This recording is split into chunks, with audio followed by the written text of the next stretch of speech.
questions. People that want to go back and ask questions, feel free to do that, but let us, have you stay here as well. Hi, I'm Carolyn Griglione, and I've lived here forever, it seems like. Anyway, I want to take us back to the HOV-3 ramp, the new ramp up to Seminary. I followed this from the minute it was even a thought.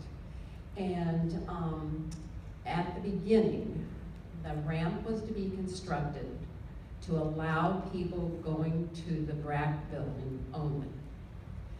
We did not want a right turn off of that ramp, nor in the morning, nor a left turn off of Seminary onto the ramp in the afternoon. Our city backed that, and we tried our hardest to do that. That did not happen. The Federal Highway Administration came in and trumped everybody else. I'm here now hearing that that HOV ramp will remain HOV-3 forever. Can the Federal Highway Administration come in and trump everybody and change that? The usage of that ramp is stipulated by the Commonwealth Transportation Board, and they did designate it as HOV-3 and transit only, consistent with the previous commitment. The Federal Highway Administration is fully aware of that commitment, so, can things ever change, ever? Yes, they can. I mean, I think, Okay. We've talked about that today. So, I mean, that's the commitment. That's, where we stand today. Okay, I like hearing that. Yeah. I like hearing that that's the commitment today. But in the future, we can think that there will be changes there. And that's fine, just as long as we have that information. Okay, thanks. Thank you. Okay. Hi, my name is Felix Oliver. This is the second meeting I've been to. And up until today, I'm still not convinced and sold on this project. And I'll give you a couple of reasons why. And one, the cut-through traffic has not been properly addressed. And when you have more construction, especially on 395, you're going to have more cut-through traffic through our communities. And with that cut-through traffic, there's going to be road conditions that are going to need to be addressed, and so on and so forth. And I didn't hear anything about that.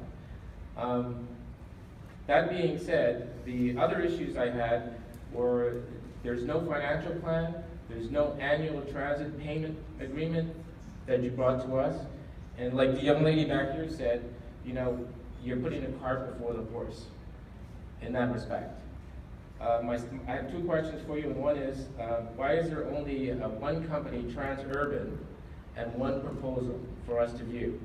The second question is, what is Transurban's community reinvestment plan? And I think that's extremely important. I think that's, to me, the number one, if this goes through, that's the number one question I'll continually ask.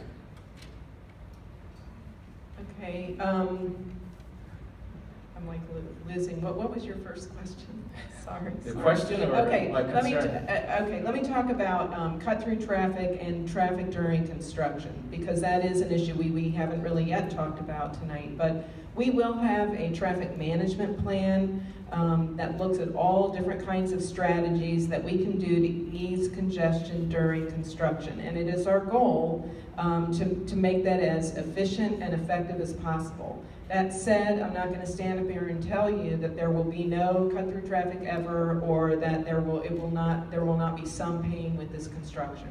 I mean, that's just the area that we live in. There's a lot of traffic to deal with, but we're going to do our best to make that as easy as possible and with the least amount of impact to the traveling public as well as to the surrounding communities. In terms of cart before the horse, the reason that we don't have a finance plan today is because we don't know the cost of the project, the scope of the project. We're out there doing condition assessments. We're looking at, where will the noise walls be needed. We don't know how communities will vote. So we don't really have a lot of that information. But that's what we're committed to doing in September, to have that information available in the September-October timeframe, to present that to the public so that you'll have some idea, even though the numbers won't be final at that time, but that would be before we actually sign a final agreement in January. And then in terms of why is it only, we're only talking with Transurban, a couple of things I want to mention about that. In the 95 Express Comprehensive Agreement, it gives Transurban the right of first refusal to do this project. It does not mean that VDOT has to accept their proposal. So they're going to come to us in September after we've talked about scope and all of that with the finance plan. And if the department determines it's not in the public interest, we have the ability to go out and competitively bid to have somebody else do it. So that's something that is going to always be out there as an option. And I would note that unlike the 95 express lanes where Transurban already had a design-build partner on board, they are going to competitively bid the design and construction to ensure that they get the best pricing, the best value for the work that's going to go on. And that's related to the design and the construction of this very first phase. So your question about community investment, you may not be aware, but Transurban has a very active and expanding community grant program that we provide grants to community organizations, homeowners associations, and other entities along our corridor. And if you want to get with me after the meeting, I can give you some more information on who to contact that if you have an organization that's interested in applying for one of those grants. I don't have an organization that's interested in applying for the grants. And there's a general question, I think that the public that's going to be affected by this project, which I am totally against, needs to know that up front, and I think that should be part of the proposals that you bring forth to the general public. To me, I really believe that there's one winner in this whole project, and it's Transurban, which is a privately run, publicly operated company out of Australia. And it just baffles my mind that some of these basic questions, especially with the finance side of it, can't be answered. We're spending a lot of time here, and we're spending a lot of our taxpayers' dollars to do just what we saw, and we don't have the basic questions, answered. I really think that Transurban is doing a mission creep through Virginia, DC, and then Maryland. So we're going to be the losers. Transurban is going to be the winners. So thank you very much for listening to me. Hi, my name is Terry Adams, and I live in Fairfax County, just south of the proposed project. As a matter of fact, I live right at the proposed project. But I had a question about what has changed since 2009, 2011, when the former project came up. I remember Arlington County was opposed to dropping off all the traffic in Arlington County because the District of Columbia refused to go along and widen their access roads coming from the highway. And I just wanted to know what changed. So I think one of the things I mentioned was the Shirlington access, which was of particular concern in terms of the same things that you've heard tonight talked about. The seminary ramp is that ramp would be south-facing and provide people access at Shirlington, and there was concern about cut-through traffic and what local traffic that would generate. I think in addition, this commitment to a transit payment is one of the things that, and the focus on improving traffic in and around Eads Street has also made it more acceptable to the localities. We did reach out to the localities. Both the City of Alexandria and Arlington have responded in letters they have concerns as well about the project. There certainly are things that they want to see addressed with the project, and we're working on doing that through the early design and environmental process. And right now, as it stands right now, we don't have an idea of what that annual transit payment amount will be, right? Correct. All right. And so is that going to be designated for maintenance of the road? No, it would not go to maintenance of the road. That's a responsibility that Transurban would have. And that's part of what, that toll money gets paid for, is they're operating the gates on the system, they're reversing the lanes every day. They also provide safety service patrol, and then they're responsible for both the short-term maintenance and all the long-term maintenance that would occur during that 70-year term, and then they're required to hand it back to the state in a state of good repair. So resurfacing, restriping, all of that money gets also paid for out of those toll revenues. Right, and that would be for the 3 lanes that you are going to create. Correct. Only. So the other lanes are still paid for by we the taxpayers, correct? The general purpose lanes outside of the HOV system, yes, those remain a VDOT responsibility. We also do retain responsibility for snow removal on the express lanes. That's similar to all of our other express lanes. Okay, and does Transurban reimburse us for that? For the snow removal, no, Yes. that's just a responsibility that we have agreed to take on because we had all the equipment. We're kind of making the decisions about what types of treatment, consistent with everything else that we're doing on all of our other roads. So, and I'm trying to get, what's the benefit to us, the general public here, to convert this lanes? I don't hear, I've lived here for, right off of that exit in Edsel Road for 13 years. I've seen the traffic, I've gone through the construction, and I don't see the change in the traffic pattern. Now, I appreciate that now that the HOV lanes are heading southbound in the afternoon, and people who don't want to pay the tolls are getting off on the Edsel, heading towards Edsel Road or Turkey Run. They're getting off there, backing up traffic. Those 3 lanes, or 4 lanes of traffic, are now 3 lanes, and it has gotten tremendously worse since that construction that you did, making those 3 lanes and that overpass and the hot lanes.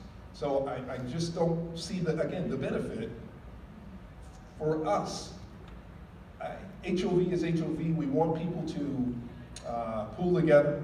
We want to do slugs, which I think they do a fantastic job. In Prince William and Stafford, creating, VDOT has as well, creating the parking spaces, and people are doing that. They're taking advantage of that, and they're going into the Pentagon and they're dispersing.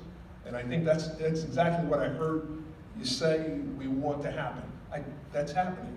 So I don't understand why we're turning over this property so that one company can benefit, and I just don't see the benefit to the general public. Right. Well, I mean, we've talked about some of those benefits that we're anticipating, but I think that's something that we're going to be able to certainly talk about a lot more in September when we have the results of our traffic studies. I think getting noise walls constructed in this corridor for communities that want them is certainly a benefit to mitigate the noise that they already are, being impacted by just because of the corridor out there. The other thing I would talk about just a little bit is, and we'll see more of this with our studies that we do, but when the HOV hours were over, slugging stopped in the 95 corridor. And what we're seeing now is that because the lanes function beyond those hours, that we're seeing carpools form after those hours, because there still is a benefit for people to be in carpools. And so that's one of certainly the benefits of having more access for people that are carpooling. We're seeing the lines extend beyond what are the traditional HOV hours, even at the Pentagon, even though the northern section there is still, operating on those same hours, but there's a benefit south of there to continue carpooling even after the traditional HOV hours are over. But we will be able to have more data to really be able to talk about what those benefits exactly are in September. Great, thank you. And I would just say that having experienced this whole process before, from September to beginning construction in the spring of 2017, it seems like an awful short time. Because if you come in September and there are issues, perhaps the community, perhaps we'll win one day.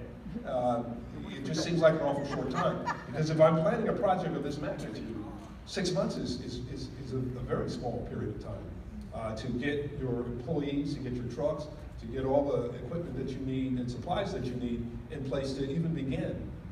Having said that, I just wanted to say, I think it was Mr. Is it Roseman? Roseman. Yes, sir. You said something that I was hoping you could clarify for me. You said something about the transit payment going towards some projects in 2040 and beyond. Yeah, well, so what the RPT's been asked to do is to develop, in cooperation with Alexandria and the other counties and the regional transit entities that I mentioned, is come up with a plan, a program of projects of new transit service, transportation demand management, carpool, van pool, those type of things that could be funded, and it'll be a long-term plan. So it would have, it would look 25 years out, starting, in the next probably year to two is when you would start seeing new service come out. But it'd be a long-term plan. Okay. And lastly, in terms of lessons learned, we had no financial give back from Transurban for 95 corridor or 495 corridor, and so all the money is going to Transurban. Well, there are provisions in both of those contracts for revenue sharing when certain rates of return are reached. But I will say what's different about this is there's no annual transit payment that comes off the top that's kind of baked into the base financial case. That will be different in this project. All right, thank you. Quick follow-up on that, because I heard this and I want to know if this is true. Is there something in the agreement between the state and Transurban that if Transurban doesn't meet a certain amount of revenue, the state pays them the difference? On 95 Express, there are certain provisions that are related to HOV usage. If it exceeds certain percentages on the 95 corridor, it's sometimes referred to as shadow tolling. It's again a complicated formula. It only is in play in certain years. So it is in the contract. If they're paid to use it and they're getting the benefit of it, they should take the risk. And let's let some other people. Go. It's a win-win. So we are at 8:30. We're going to keep going with some questions. Hopefully we can get to the rest of them. Okay, my name is Carol James. I live in the neighborhood. Two concepts that have come up here have really resonated with me. One of them being echo chamber, and the other being mission creep. And with respect to the echo chamber, there are plates in those overpasses that jangle and create noise. So I really think you need to look at the noise on those overpasses. When we voted for or against the sound wall in our neighborhood, we were assured that there would be no hot lane, that there would not be another lane added to that overpass, which indeed was added subsequent to the vote. So this situation has changed. Not only that, but now we have the West End Transitway contiguous with your project. Going along Van Dorn Street, which would add lanes on Van Dorn Street, leading up to the intersection of Rickenbacker, Sanger, and Van Dorn, which is a level F service rated